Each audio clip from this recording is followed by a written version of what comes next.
Hi, if your PlayStation 5 is turning off after a little while of gaming and is otherwise clean of dust and dirt, this might be because the thermal compound on the console's system chip has hardened or become clogged and is not doing an adequate job of transferring heat to the cooling system anymore. Replacing or realigning this thermal compound can potentially then fix the issue. Here, I am firstly out in deep waters based on my technical skills, so I strongly advise you to also go watch a few other videos before trying this procedure yourself. And I would say to see this video more of a how difficult is this actually for a fairly mid-ish tech person to accomplish and do, but definitely do not use this video as expert advice on this subject. Also know that trying this has got a pretty high chance of completely ruining your console should you damage any of the internal components or get the thermal compound on any of the internal electronics. Mainly because Sony thought they'd be cool and use a liquid metal thermal compound that of course also conducts electricity.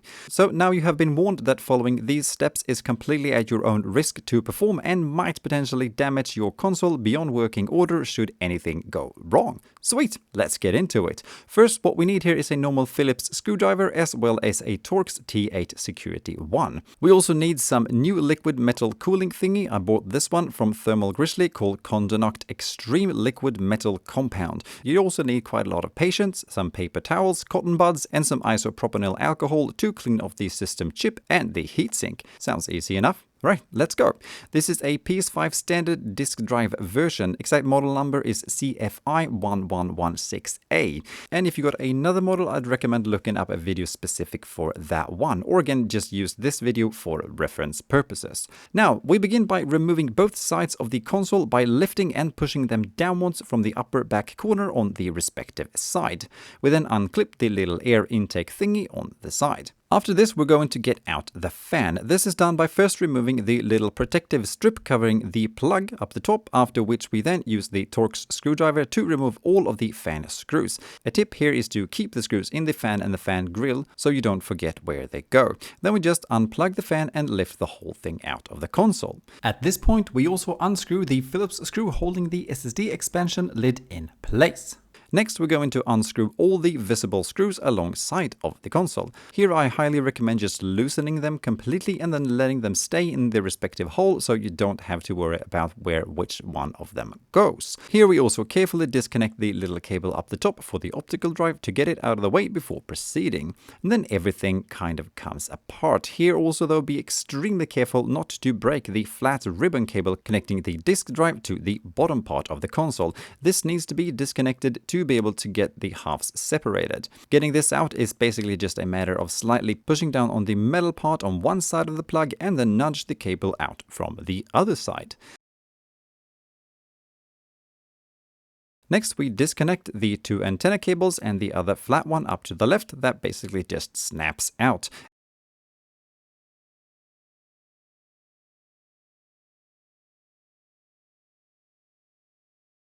And then this flat one down the bottom of the motherboard. Now we unthread the antenna cables going alongside of the console and let them be free for a while, after we then set out to unscrew the 500 million screws holding this whole thing together. All these screws, except for this one, are of the exact same length and diameter, so they can be kept together. Also be sure to remember to refer back to this specific part of the video when you reassemble the console to know which hole should not have screws in them at this point. If you got a different version of the console, just pick up your phone and take a picture here to note which holes have screws in them before proceeding. And we should now be able to lift the big metal part away from the motherboard.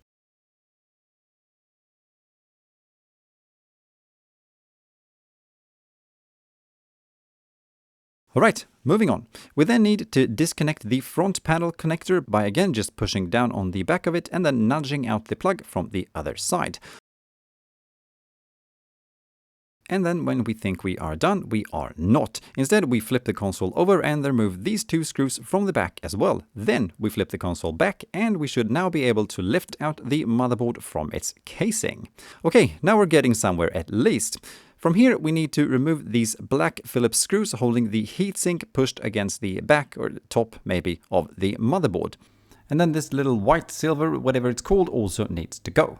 And after this, the actual motherboard should be able to be separated from the metal heatsink. This should probably be done fairly quickly since we are dealing with liquids here. And there it is, this stupid little thing hopefully causing all of the problems to our console. Initially, this silver surface is supposed to be completely mirror-like, and this hardened part here should basically not be here as far as I understand.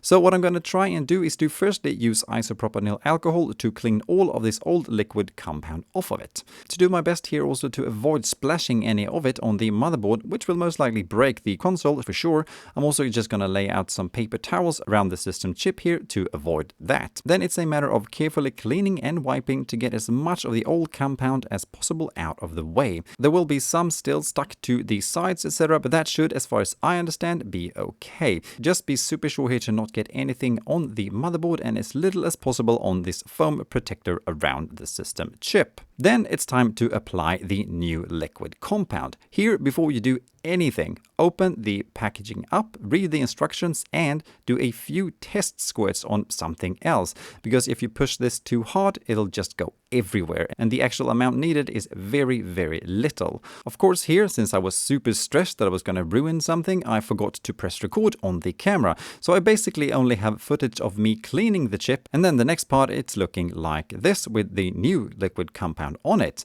But for this purpose, I created an after reconstruction on a completely different surface. First, you carefully need to squeeze out 1 or 2 drops of the liquid metal compound, and then even more carefully you need to use the included cotton buds from the packaging that actually don't leave any cotton on the cooling system to spread the liquid metal out over the system chip to create basically a mirror-like surface like so. Do not use too much here, but start extremely small with just 1 or maybe 2 drops on the chip, and remember to take it super careful and be extremely steady and gentle if you need to squeeze out more of this stupid little tube. Okay, so when we're happy here, we're also going to clean the heatsink. However, though, if you're supposed to do this, seems to be very debated differently in different videos. So please watch a few videos again and be your own judge here. However, me coming from the computer world, having clean surfaces and letting the compound do the job by spreading itself out seems reasonably to be the way to go, but I can be wrong. Regardless, I'm cleaning this in the same way as before by using isopropyl alcohol, cotton buds and some paper and a soft towel towards the end. Alright, one side is now clean and the other one looks like a mirror again, so now it's just a matter of getting this sandwich back together somehow. Here I'm letting the motherboard lay still and positioning the heatsink part on top of it. Then I'm flipping it around while holding it firmly tight before reapplying the mounting brackets on the back and screwing them in place.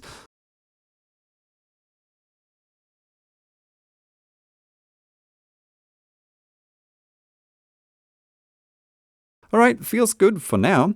From here, the motherboard goes back into the bottom part, followed by attaching a few screws, flipping everything over and attaching the 2 back screws to hold the back in place. Then we flip it around again and connect all the 3 flat cable plugs before putting the metal part on top and screwing in the 500,000 screws again.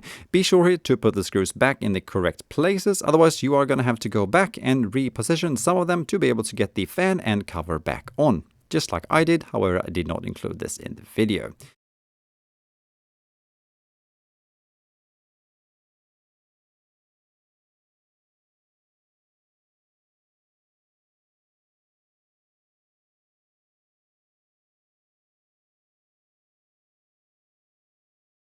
Then we thread the antenna cables back and connect them in their respective places. Then it's time for the top piece, where we are not to forget to carefully also connect the disk drive cable back before reattaching all the screws there. Then the extra connector cable for the disk drive goes back again up the top, as well as the bracket and screw for the SSD space, and then we reposition, connect and fasten the fan grill and the little protective piece for the cables.